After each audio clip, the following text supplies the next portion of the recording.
Sleep. I'm really obsessed with sleep as much as possible right now. We can begin. I've been here before. Yes. So every time we visit a place, I feel like there's something that sticks with us. And then when we come back, you're like, oh, I really miss this. What is that for you here in Brazil? The energy. I'm not joking, like I literally got off the plane yesterday and I remember I called my mum and I was like, Mum, have you ever been here? And she was like, no. And I was like, it really is like nowhere else in the world. Like there is a vibrancy in the air here that is so unique to this place. And I genuinely mean that. So yeah, the energy. Yeah. And the food. I mean, the food is amazing. The food is Yeah. amazing. Let's not lie.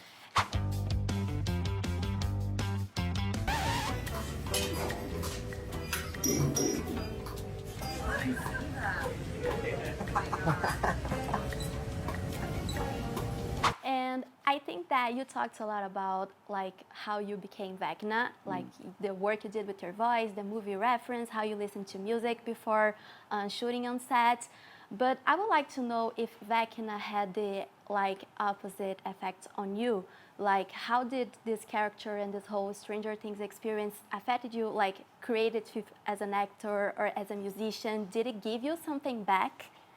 I think that like whenever you're working on something artistic, it always sort of has an interesting way of affecting your psyche in a way and like your process. I mean, I definitely think that as I've grown older, my approach to making films has developed, and I think that this is by no means any different. You know, I think that this is a continual development of my process. I definitely like got really stuck in on this, and I think that is something that will stay with me, and I will grow within that, and maybe I'll drop it for a bit, and then I'll come back to that, and you know, who knows? But people have often asked me about like when I make music, or if I'm making music and I'm working on a film, do they correlate? Is there a correlation between the two? And there certainly was. Like, there certainly is music that I've written whilst I was making this that is like very Vecna coded for sure. Yeah. Nobody's heard it yet though, so. I mean, when are we going to listen to that? You'll have to wait and see. Yeah. Okay, I'm looking forward to that. Yeah.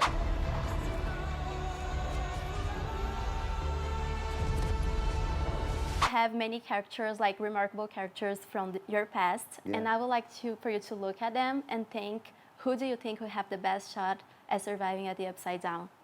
Christopher Marlowe from a show I made called Will, just because he was so belligerent and sassy, and I think he just actively just like pissed Vecna off. Yeah. I think that when Stranger Things is released, everybody's like obsessed with it. But I was wondering, what are you obsessed with right now? Like, it can be anything. Sleep. I'm really obsessed with sleep as much as possible right now, and the idea of Christmas. I'm really obsessed with the idea of Christmas right now. I always get obsessed with music. My friend Ryan Neesey and the Buffalo Gospel, they just released a new record like 2 days ago, so that's been on like constant repeat over the last few days. So yeah, that's probably the thing that I'm most obsessed with right now, other than sleep.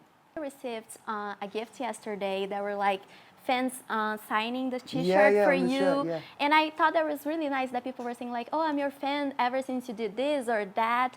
So how does it feel to see that people actually are like growing and loving the art that you keep creating, even though it's different things? It's really emotional. Like, I'm not joking. Like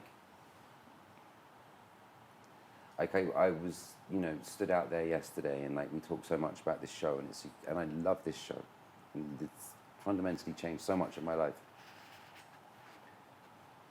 But to see, and to also see people there who like recognize my work is very it's humbling. It's humbling, and emotionally, it's very emotionally impactful. And for it, I'm so grateful. Like, I really am, and there's not a lot I can say other than thank you and I love you. That's it, really. Yeah.